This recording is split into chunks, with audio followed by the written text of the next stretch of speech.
Nearly all my loose feed is straight from the bag. Now the one thing I would say about this is it might appear as though it's straight from the bag, but there's a little bit more detail that goes into it rather than that.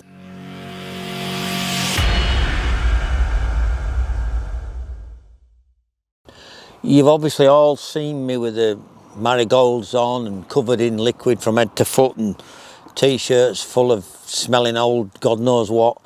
But the reality is that there's a lot more thought goes into preparing my loose feed than would at first seem obvious. And what I want to do for the next 4 or 5 minutes is run through what my prep is before I start to spum out my loose feed, because there is a lot of thought that goes into it. Now the first thing I would say, and people laugh at me when I mention this, is using the right type of bucket. Now the right type of bucket to me has to be black with a black lid, as opposed to a green bucket or a white bucket. And you might say to yourself, well goodness me Mark, that's a bit anal, why pick a black bucket? Simply for heat retention. What I'm trying to do with my loose feed is to keep it warm.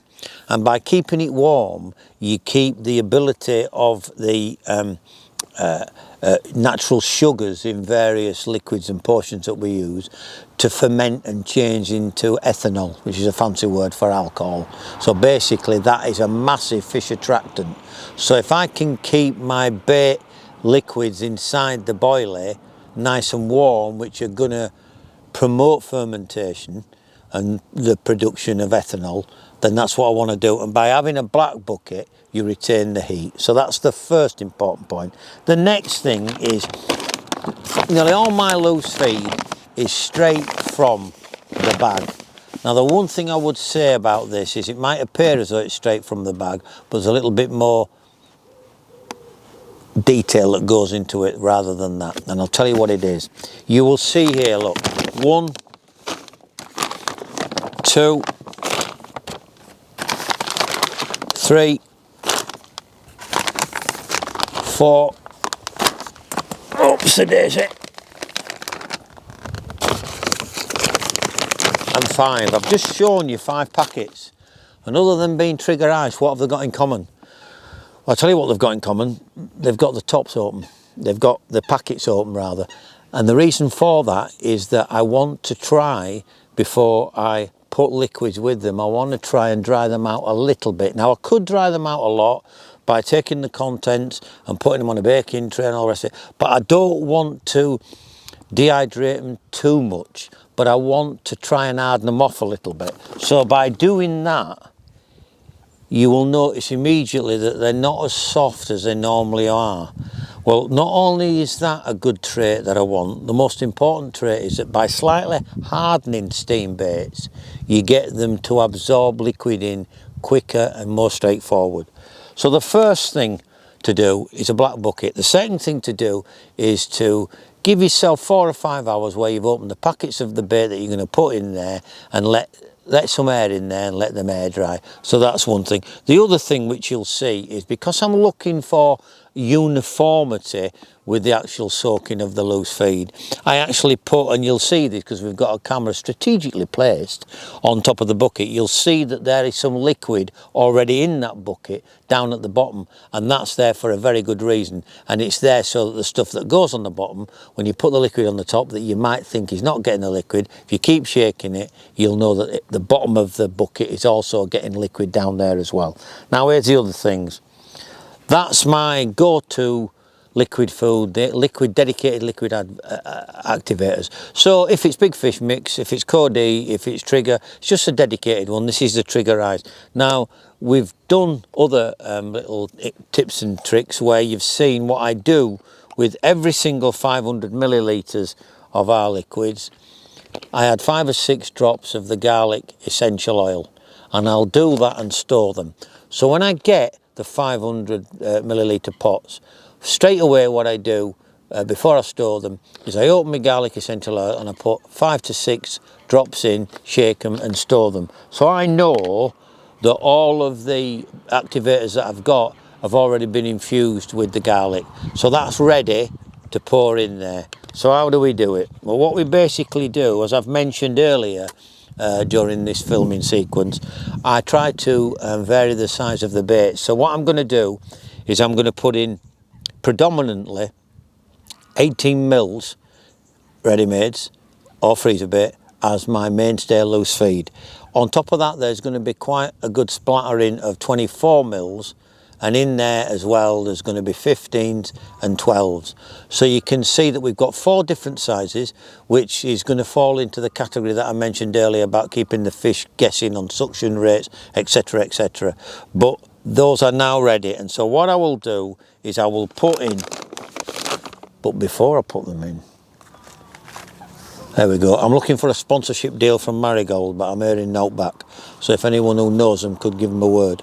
But I use Marigolds, and people say to me, oh, you big puff, what do you use Marigolds for? Well, basically, look at the state of them. Look at the colour of them. They're meant to be yellow. And that is simply, not by soaking them overnight, that's by simply hand mixing the activators with the Boilies straight out of the bag. So, because of the evil smelling prowess of the Trigga liquid foods, I don't want it permeating on my hands. I'm 300 years old now, and I've got the skin of sandpaper and tissue paper combined, so it soaks into me. So they're there for a reason. So the first thing I do now is I would put in 18 millers, and I would put in couple of kilos, and I would put, you ready for this? We'll take the top off because we're going to use the majority of it. So let me just move that and put that there for now. So with that, that's all. I'll put about 100 millilitres in. Then let it soak. Not too particularly bothered about distributing it too much, just a general turn it round. And here we go again with the 24 millers.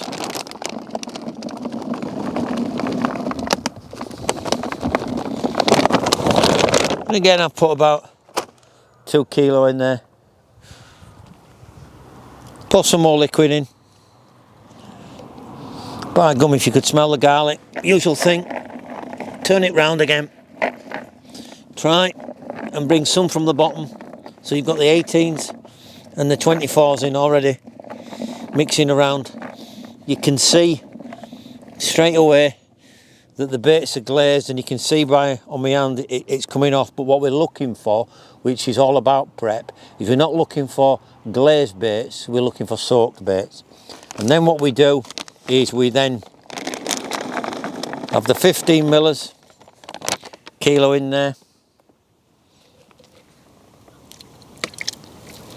There we go. Then we've got the 12 millers.